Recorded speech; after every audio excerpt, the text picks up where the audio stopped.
News 36 के जम्मू दर्शक मनला नीरज के जय जोहार। स्वागत है आप मन के खबर 36 में। तब खबर 36 के शुरुआत करथन। धमतरी के विकास खंड नगरी के परिक्षेत्र मनमा अंधत्व निवारण कार्यक्रम के तहत नेत्र विभाग द्वारा किसान और श्रमिक मनला चश्मा वितरण करे जावत है। छत्तीसगढ़ के एकमात्र जिला धमतरी में ये अनोखा पहल करे जावत है। धान के कटाई मिंजाई में किसान श्रमिक मन के आंखी के अंधत्व के बचाव बर ए जागरूकता अभियान चलाए जाते। नगरी विकास खंड के अधिकतर गांव मन में और खेत मन में जा के चश्मा वितरण कर नेत्र सहायक योगेंद्र बोरझा और टीम के द्वारा समझाइश देहे जावत है।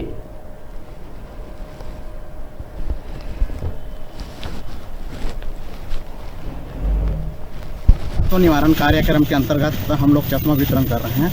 इसका जो आइडिया है हमारे जिला नोडल अधिकारी डॉक्टर जयस खालसा सर का आइडिया है और ये छत्तीसगढ़ में इस तरह सा ये पहला जिला है जहां पारदर्शी चश्मा वितरण किया जा रहा है, ताकि जैसे हमारा प्रदेश जो है धान का कटोरा कहा जाता है, तो धान हमारा मुख्य फसल है। तो धान के लुआई मिंजाई के समय जो आँख को नुकसान क्षति पहुँचती है उस क्षति को हम कभी भी भर नहीं पहुँच सकते, क्योंकि एक बार अगर धान से अगर चोट लगा तो परमानेंट ब्लाइंड हो जाता है। तो इसी के रोकथाम के लिए और लोगों में जागरूकता लाने के लिए कि धान के चोट से कैसा बचा जा सकता है, उनसे जो नुकसान होते हैं वो परमानेंट ब्लाइंड हो जाता है। इसी ब्लाइंडनेस को रोकने के लिए हमारे जिला नोडल अधिकारी और हमारे जो ब्लॉक के BMO doctor D R Thakur sir हैं, उनके दिशा निर्देश में कार्यक्रम चलाया जा रहा है।